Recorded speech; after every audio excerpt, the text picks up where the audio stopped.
So we're going to get ourselves started today. And like I said, there's help yourselves to coffee. And best I could do is looking for breakfast buns, but I found donuts. So Donuts are all. those are always good, right? Right. Right. But breakfast buns just sounded yummy, and I went to a couple bakeries. They're like, "What are you talking about?" I just thought that sounded yummy. So, hey, John, come on in. Should we sit in the Sit wherever you're comfortable. Front row is always a little disorienting for people, but claim it. So we are gonna let's just get started with a word of prayer. Holy One, we come before you this morning, thankful for this community of faith, hopeful for the ways that you are guiding us to greater awareness of how you are at work in the world. And I pray, Lord, that as we think about possibilities for a trip to Egypt, that you would guide our conversations today. Thank you so much for Jennifer and her work with Hands Along the Nile and the mission and ministry of that organization. And we're prayerful for them and for the partnership with this community. We pray, Lord, that as we investigate, talk, discern, discuss, that your spirit would guide our conversation today. In Christ's name we pray.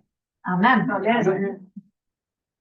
So I know many of you are familiar with Hands Along the Nile. If you're not, it's a organization that Jennifer Kate is the executive director of, and she can talk more about what Hands Along the Nile does, but we have partnered with Hands for many, many years. And is Alex Shalaby still the executive or the board of directors? Now, yeah. Yeah. He has served on the board of directors on and off for several years. And we are talking with Hands about what a mission or a trip to, we're not calling it a mission trip, and we can talk more about why we're not calling it a mission trip, but what a trip to Egypt would look like, partnering with Hands, who does this quite a bit, and with our community, who has done a few other overseas mission or overseas trips together as a congregation. So I'm going to turn it over to Jennifer. We have a draft itinerary here. If you didn't grab one, feel free to grab one. And then we'll just have sort of an open conversation. Welcome, everyone. Good to see you all. We're always so happy to be back and connect with you guys, and so grateful for your partnership in Egypt over these years. We've been talking with Reverend Emily and the congregation for a while about the possibility of organizing some kind of a mission trip for you all to Egypt to see the work that you all have been supporting. And maybe just to start things out, we usually call our trips insight trips rather than mission trips, because a mission trip sort of has the idea that you're going to go and do things. And if we were to go and do things, we'd be taking jobs away from Egyptians who can build things or whatever. So we try to view it more as we're going to learn and listen and see what's going on there. And, we're happy to explore different models with you, and everything we're presenting here is open to discussion. We did have a meeting at the end of March, I think it was March 30th here at the church, with some folks that were interested, and we put together some priorities. And this is sort of based on that, but things can be changed based on the interests of who goes. So just wanted to kind of give you that as a little background. And for those of you who might not be familiar with Hands, we were started as a partnership between the Presbyterian churches in Egypt and the US about 37 years ago. Not all of our partners are Presbyterian, not all of them are even necessarily Christian, but on the ground in Egypt they are. We work through local Presbyterian organizations that are serving the poorest of the poor communities. We do a lot of economic development. So you all have been supporting microloans, where like $200 can help a woman start a vegetable stall so she can support her family. I mean, really grassroots kind of projects. We do a lot of vocational training for both men and women. You're probably familiar with some of our women's ones. Today after the service, we'll be selling some handicrafts made at one of the vocational training programs for women that we support in a garbage collectors community, where they're recycling scraps of fabric and paper and glass and making these really neat handicrafts. And then they're paid for each one they produce. So they've learned a marketable skill, they're generating an income, and they're getting an education alongside it. We do them for men also. We have driving courses we support, plumbing, sewing, Sewing tends to be women's cell phone repair courses, which both men and women like to attend. So those are the types of things that you all have been helping us support in really underserved communities there. So when I met with some of the members of your congregation in March, we kind of said, we want to be sure that we hit the main sites, because for a lot of people, this is going to be, their main trip to Egypt. Want to be sure we hit all the historic sites. So there are kind of three main time periods to keep in mind. This is simplifying things, but you've got the pharaonic time periods, and there's Old Kingdom, Middle Kingdom, New Kingdom, whatever. We'll have an Egyptologist who will explain all that, but we want to be sure we hit the main pharaonic things. After the pharaohs, there was a time sort of under the Greeks and Romans where Egypt became almost all Christian, and that is the Coptic Christian community, which still remains in Egypt. So the Coptic era, we want to be sure that we really introduce you to the Egyptian Coptic presence in Egypt. That's where like the whole idea of monasticism came out of Egypt. And they were just some of the real church leaders. A lot of the early councils were held there. The city of Alexandria in particular was known for really leading in the early Christian church. And then from there, in about the 600s, then Islam comes in. So then you have more of the Islamic era. And we'll visit some of the really neat, they're still ancient, mosques and all that were built during that period. And then we want to also give you some time to connect with the Presbyterians. So in about the 1850s, the U.S. started sending Presbyterian missionaries there. And the initial idea was to convert Muslims to Christianity, but mostly what happened was they kind of helped to revive the Coptic Church, which was kind of, the Coptic Orthodox Church. It's one of the branches of the Orthodox churches around the world. It was sort of, I don't want to overgeneralize here, but it was kind of struggling.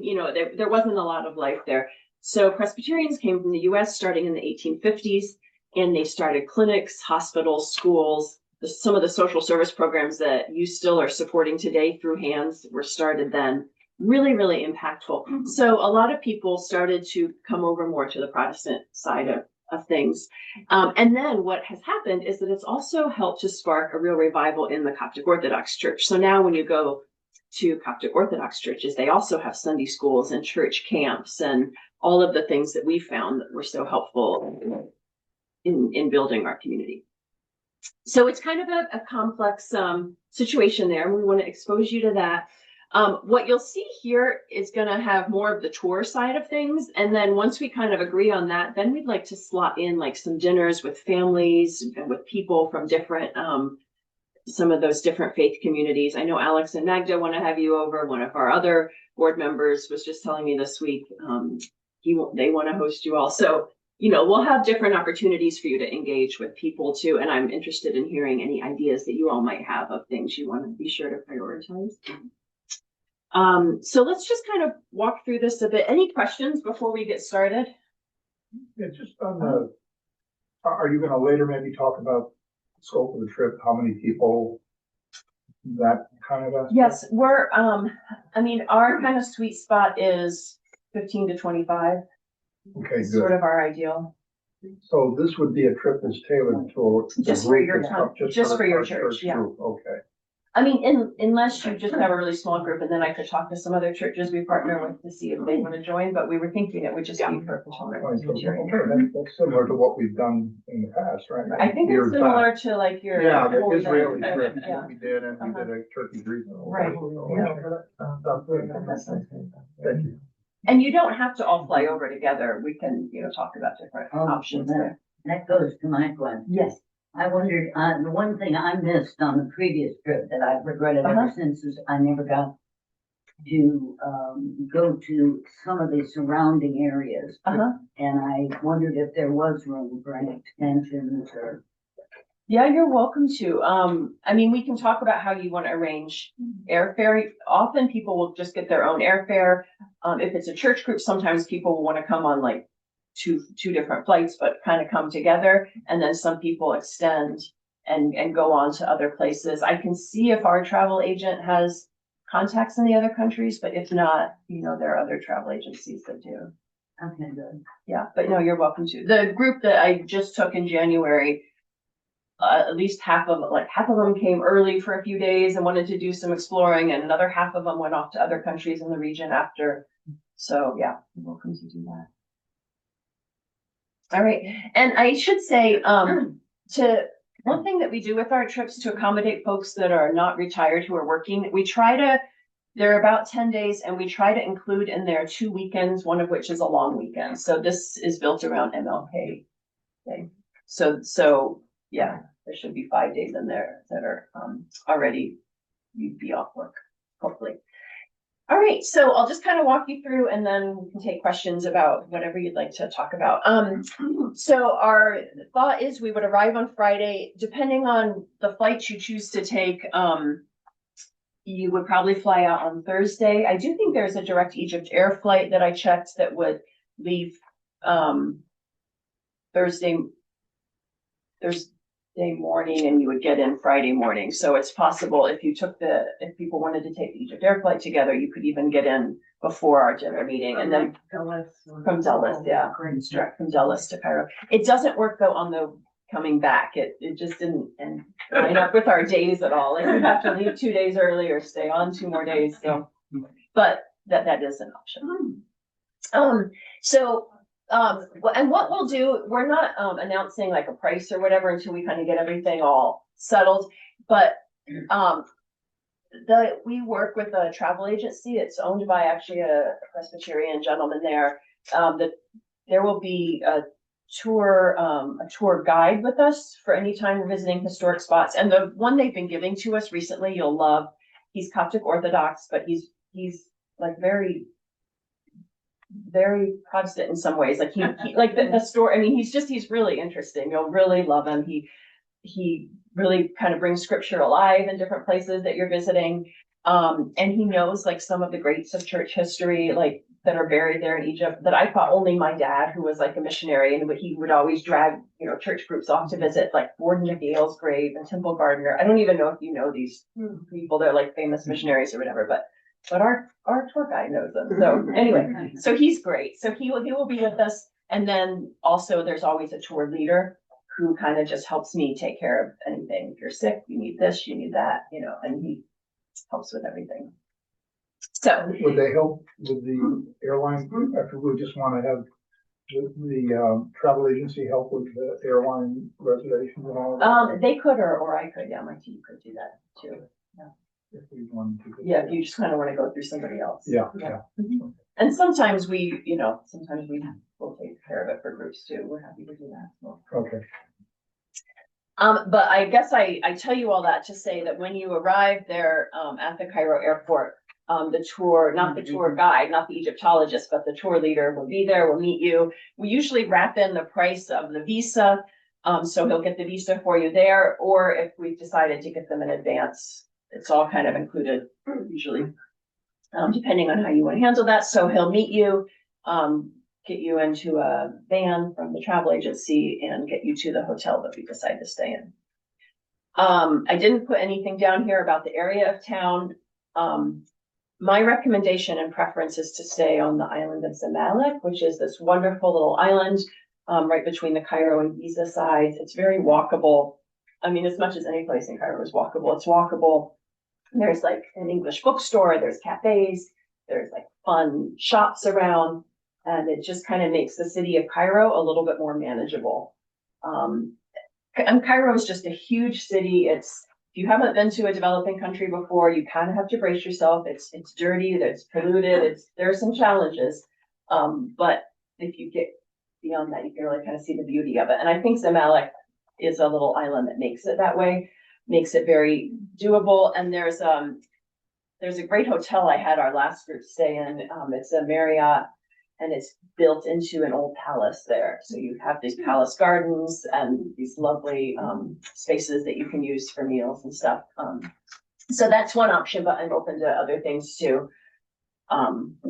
Depending on, if you want to stay close to Alex and Magda, or, there's different options. But that would be probably my first recommendation. So we'll start the first day kind of back in history, so starting in the Pharaonic period. with the pyramids, the Sphinx, and the step pyramid of Saqqara. We'll have, breakfast is usually at the hotel. We'll have lunch along the way. And then in the afternoon, go to the new Grand Egyptian Museum. And on Saturdays, it's open late, so we don't have to rush through that, which was nice. Are you all familiar with this new museum that just opened? Yeah. Have you been? Yeah. It's really neat. Yeah. Really, really neat. And again, our Egyptologist will be with us for all of this. And we'll have dinner together and be back at the hotel at night. And then the next day is Sunday. So worship services are often on Fridays in Egypt because that's the day that a lot of people have off. But we thought we would go to one of the biggest Presbyterian churches, which also has worship services on Sunday. And since that just fit better with the itinerary, we thought we could hit one of their Sunday services. They actually have a Presbyterian church. Lots of them, yeah.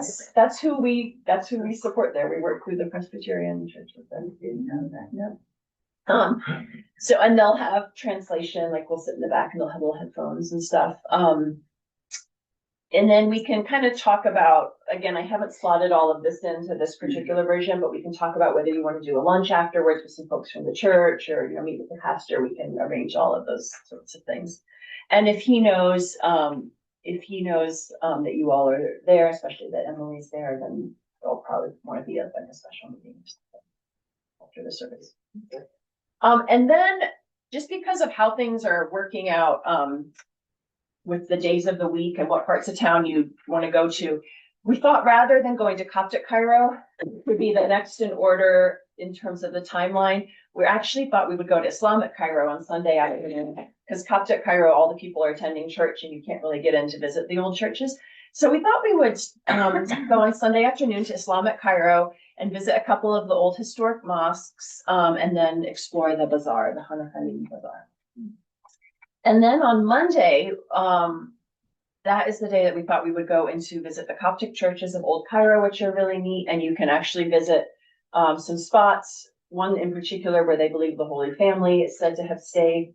They have some beliefs that the Holy Family, when they fled Herod, that they went all over the country and stayed in different places. So the main one in Cairo is under one of the churches there, and they take you down to see where they believe that happened. And then that afternoon, we are planning to go visit one of our largest partner organizations. It's called the Coptic Evangelical, which means Protestant or traditional Presbyterian organization for social services. So we can have lunch with the staff, and then we can hear about all of the different things that they're doing that you're helping us to support, and meet some microloan beneficiaries who can come in and share with you about their businesses.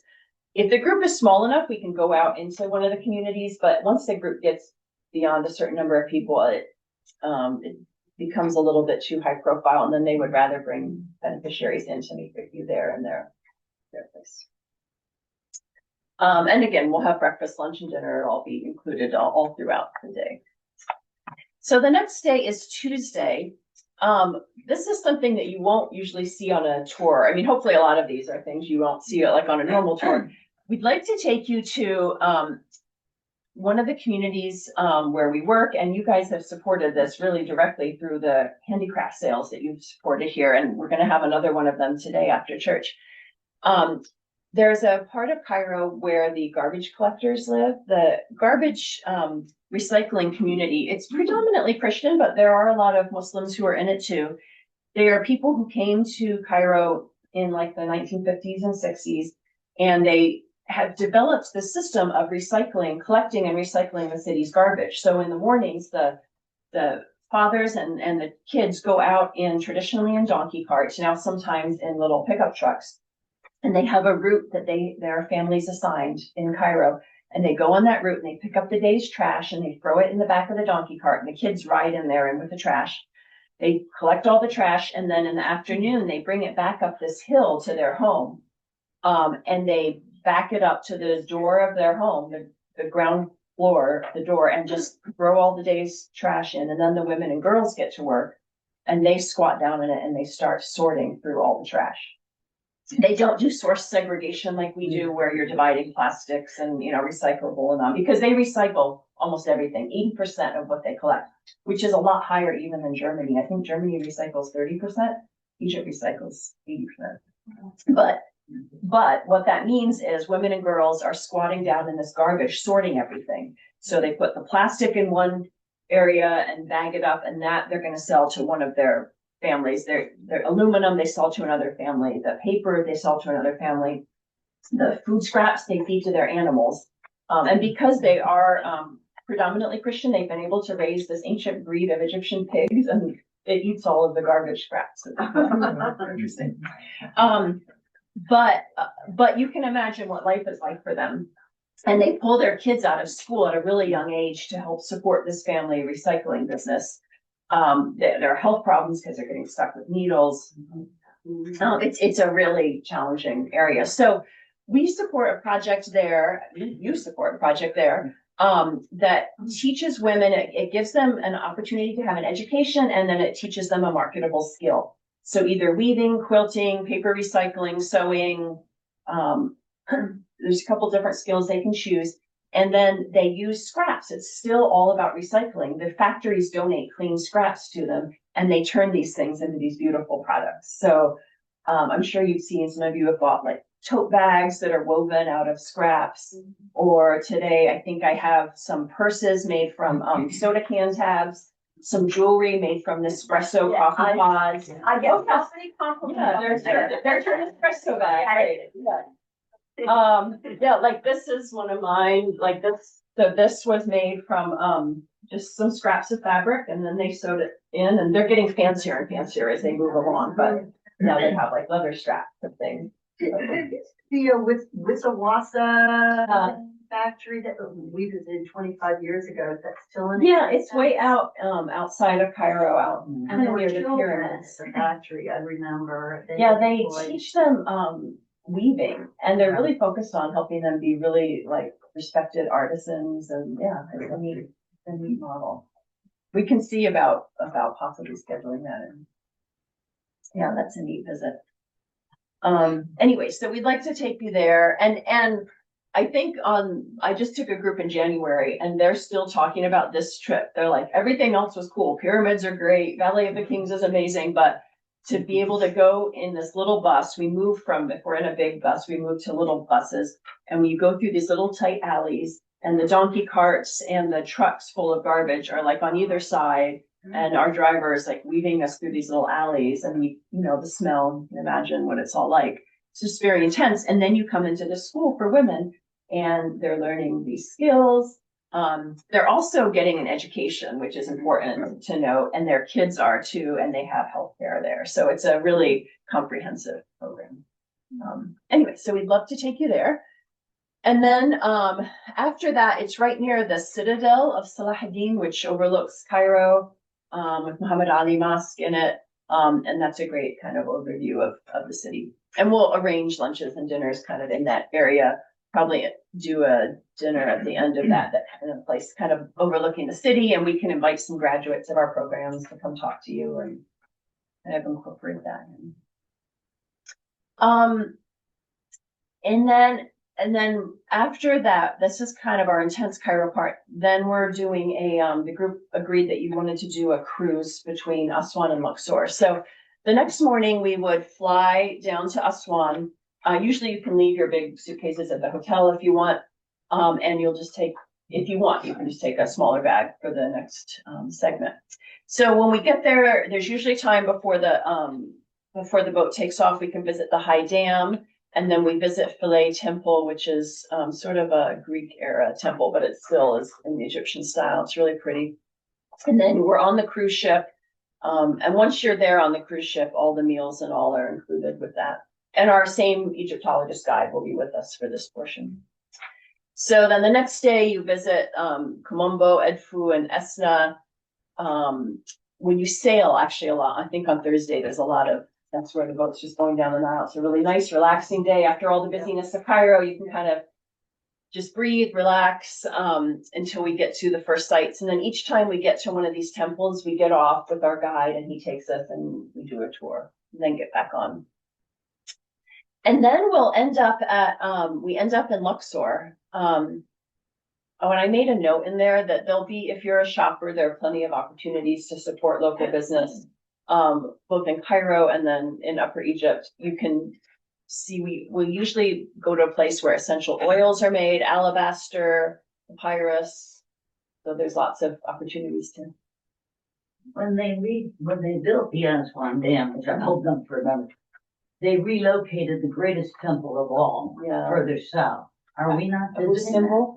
We don't have it on the schedule, but if you're interested, I can talk to the. Oh, I think Travel it should be agent. missed. I've been there, but I don't think it should be missed. The one thing I would say, so we can totally add it in, it's sort of a middle of the night thing. If you're on one of these cruises, Transit. you leave at 1 or 2 a.m. and you, I think you take a bus there. See it, sunrises, and then you come back. And we can also make it optional, but yeah, no, we can totally add that in. Remember that. We rode on the bus for a while. It's on sort of right on the water. Yeah, I've actually never been there, but I hear that it's incredible. Oh, it's magnificent. So I'll put that in and we can do it either optional or for everyone. That's a good idea. So then, once we get to Luxor, we kind of stay on the cruise ship, but in terms of where we eat and sleep, but we kind of take 2 days, one day to do West Bank and one day to do East Bank.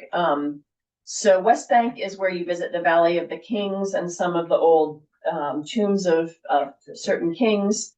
And then the Temple of Hatshepsut and the Colossi of Memnon. And then on Saturday, we'll do the Luxor and Karnak temples and then fly back to Cairo. And then we have the last day, and this day we can play with, there's other options for this day. One thing that is kind of neat is the National Museum of Egyptian Civilization, which after everything you've seen, it's not much, but it gives you it's a quick overview of Egyptian history. But what's really neat is downstairs, they've moved all of the mummies of the pharaohs down there, and they present it in, I think, a fairly respectful way. Like your guide can't go with you, there's no talking, it's all dark. And you just kind of walk sort of slowly and quietly through. And then with each mummy of the king or queen, they've done a really good job of putting descriptions up on the wall of when they ruled, what was notable in their reign, different things like that. So there's that. But depending on kind of what you want to focus on too, we could go to some fair trade shops. We could meet with more participants in our program. We'll probably see a dance performance on the boat, but we could add in things like that. So why does everyone go to the Valley of the Kings and skip the Valley of the Queens?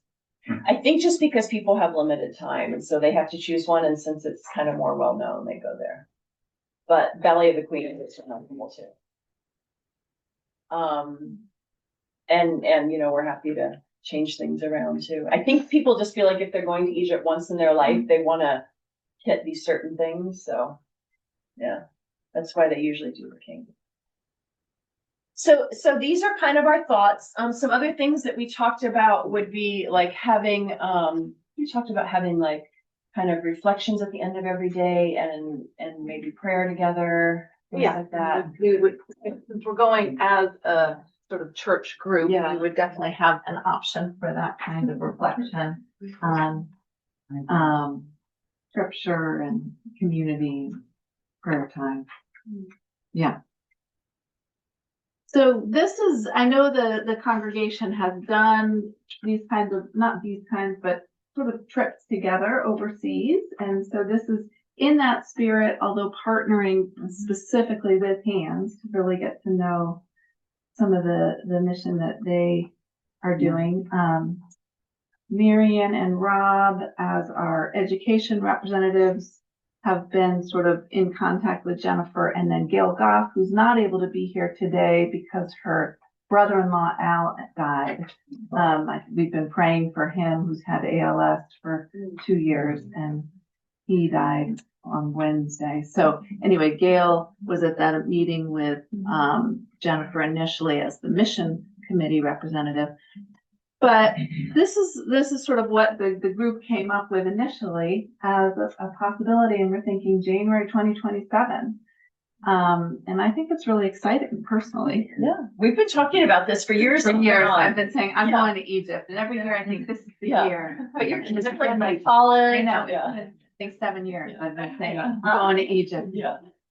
Yeah, so, what would the timeline be in terms of, making committed to go? When do you need that and the arrangements and all of that? Would be in terms of, Well, once we kind of agree on a schedule, I Yeah, would, River, I yeah. would talk to our travel agent and get a quote, get that back to you. okay, I mean, right now, trips are averaging around $5,000, not including airfare. A little bit less if you're sharing a room, a little bit more if you're, on your own.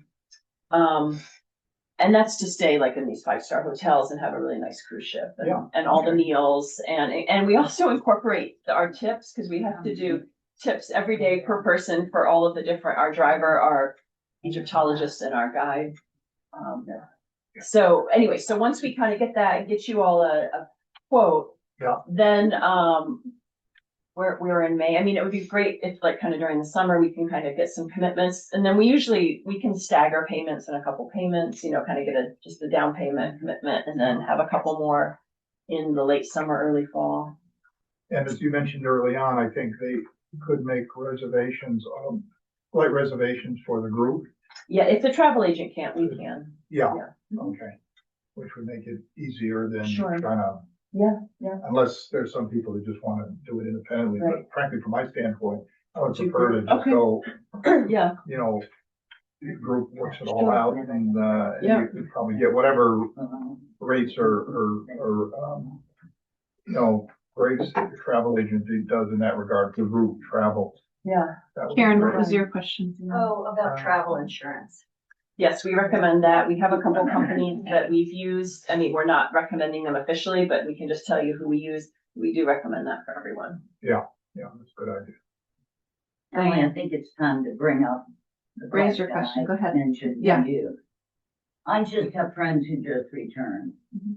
and they were harassed because of the, Were they in Trump Egypt? action in Iran over there. Were they in Egypt? In Egypt, yeah. Okay. And I know I had expressed some concern to Alex before he left. I said, "You're going back to Egypt now?" And he said, "Oh, Egypt's miles away from Iran. There won't be any trouble." Well, they have missiles and they've already hit the UAE. Yeah, Now, but Egypt I doesn't. realize Yeah, it might be over by then, yeah. but to what extent are you considering the difficulty of the environment right now? Yeah, so that's something we always consider. Hopefully everything will have calmed down by then. Egypt does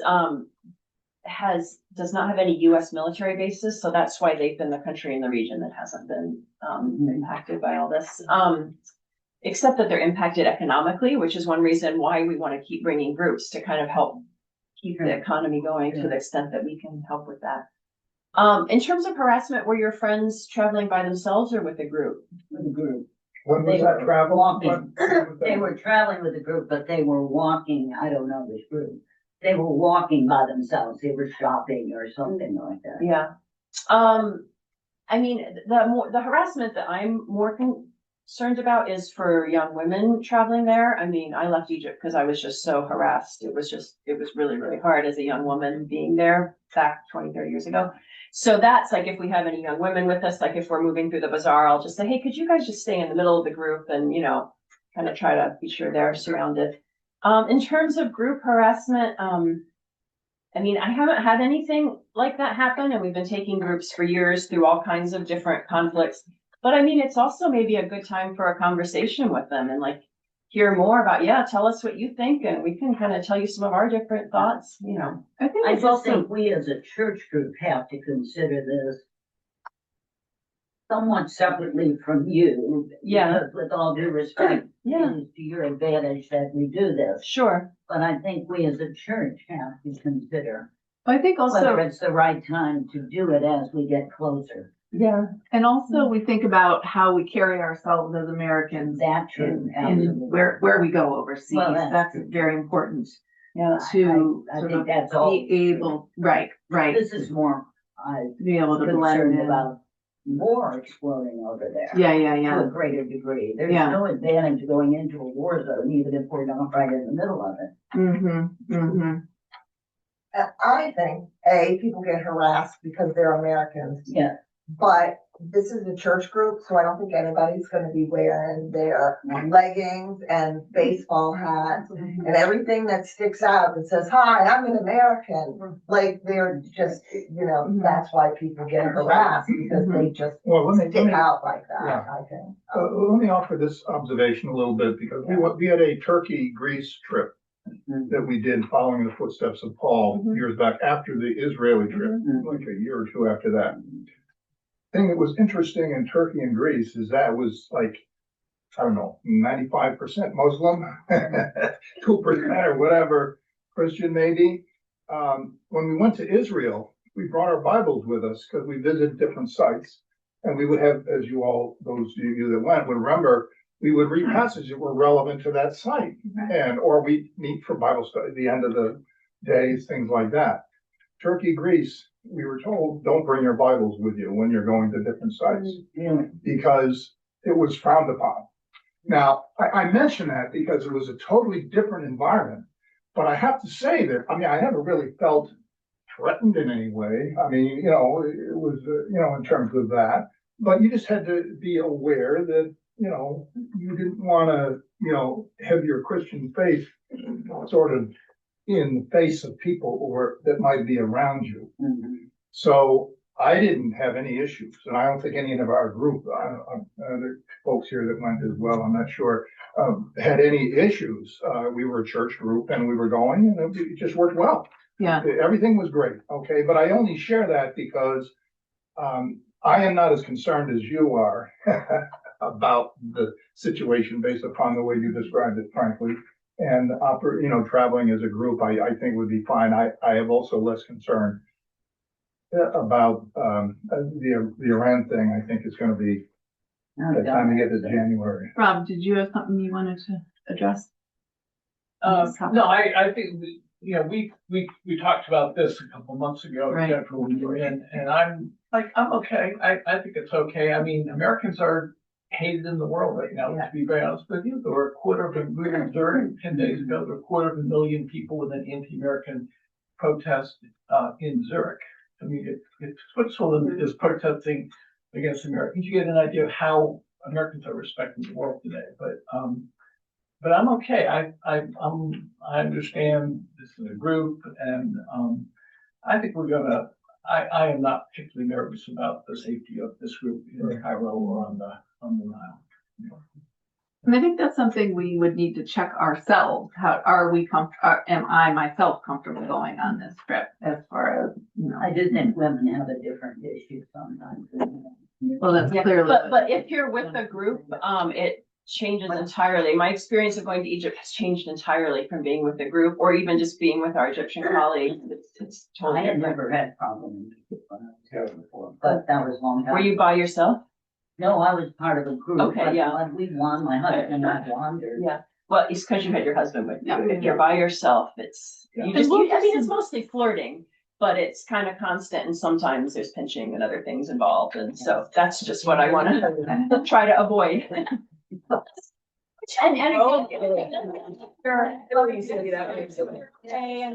we'll give we'll provide in our different packets like advice on dress and then how to cultural sensitivity. Yeah. Yeah. Any other sort of comments, questions?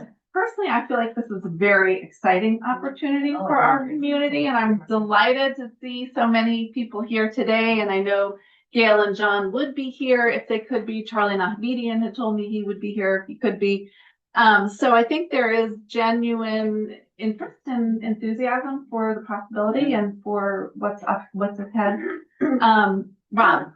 One other thing, just in terms of your numbers, we build a core group from PPC, but then in this, like the Israel trip, we invited a few other friends or brothers or sisters or whatever. So you could conceive of the group growing a little bit with some good friends or relatives. Yeah.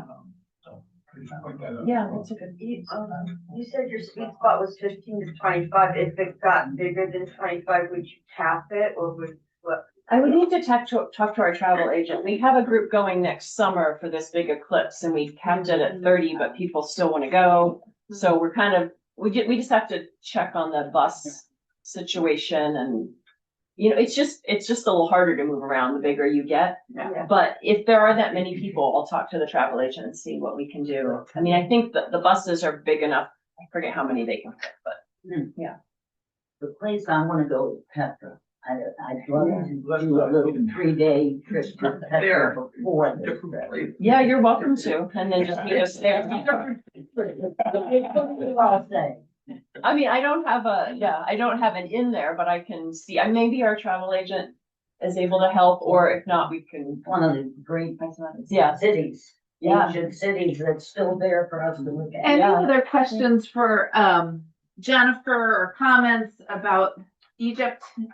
Do you need, do you need like immunizations or are there food safety issues and Yeah, things we'll like send that? that all out and, Okay. and we can do like in-person or Zoom orientations too. So, what we say, I mean, we'll give you a list of, these are some things that health organizations recommend that you have for shots, but it's basically you talk to your doctor and see what they think. A lot of times they'll say you're fine with whatever you've had and I don't get any new things when I go.